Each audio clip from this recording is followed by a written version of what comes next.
నమస్తే, welcome to Andhra Prabha. This is Tejaswi. Telangana ప్రభుత్వం మహిళల ఉపాధికి సరికొత్త ఆలోచనలు చేస్తోంది. ఇప్పటికే క్యాంటీన్లను నిర్వహించే కార్యక్రమాన్ని సీఎం రేవంత్ రెడ్డి మహిళలకు అప్పగించారు.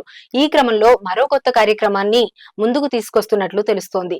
దీనిలో భాగంగా ఆన్లైన్ సేవలను వినియోగించుకునేందుకు ఈ ఛాన్స్ ఇస్తున్నట్లు సమాచారం.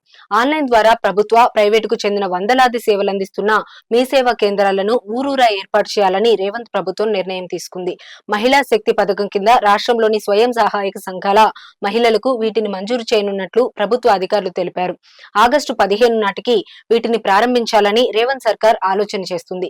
ప్రస్తుతం రాష్ట్ర వ్యాప్తంగా 4525 మీ సేవా కేంద్రాలు ఉన్నాయి. వీటిలో 3000 వరకు నగర, పట్టణ ప్రాంతాల్లో ఉన్నాయి.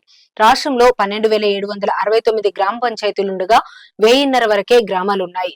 ధృవీకరణ పత్రాలతో పాటు ఆధార్ సేవలు, దరఖాస్తులు, చెల్లింపులు సహా 150కి పైగా ప్రభుత్వ, 600కు పైగా ప్రైవేటు కార్యకలాపాల కోసం గ్రామీణ ప్రాంతాల ప్రజలు పట్టణాలు, నగరాల్లోని కేంద్రాల వద్దకు వెళ్లాల్సి ఉంటుంది. ఈ నేపథ్యంలో ప్రభుత్వం మహిళా శక్తి పథకం కింద మీ సేవా కేంద్రాలను అందుబాటులోకి తేవాలని నిర్ణయించింది.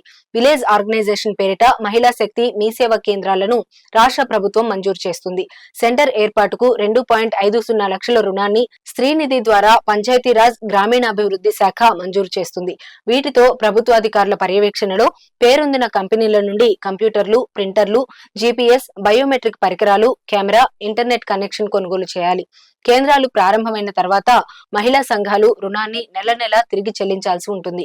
స్త్రీనిధిలో స్థానికంగా ఉన్న గ్రామ పంచాయతీ, ప్రభుత్వ పాఠశాల, రైతు వేదిక, అంగన్వాడీ కేంద్ర భవనాలు, ఇతర ప్రభుత్వ భవనాలు, వాటి ప్రాంగణాల్లో మీ సేవా కేంద్రానికి 10 అడుగుల పొడవు, 10 అడుగుల వెడల్పుతో వసతి కల్పిస్తారు. ఈ నెలాఖరు వరకు ఆపరేటర్ల ఎంపిక అనంతరం వారికి నెల రోజుల పాటు శిక్షణ ఇచ్చి మౌలిక వస్తువులు కల్పించిన అనంతరం ఆగస్టు 15 నాటికి వాటిని ప్రారంభించాలని ప్రభుత్వం భావిస్తోంది.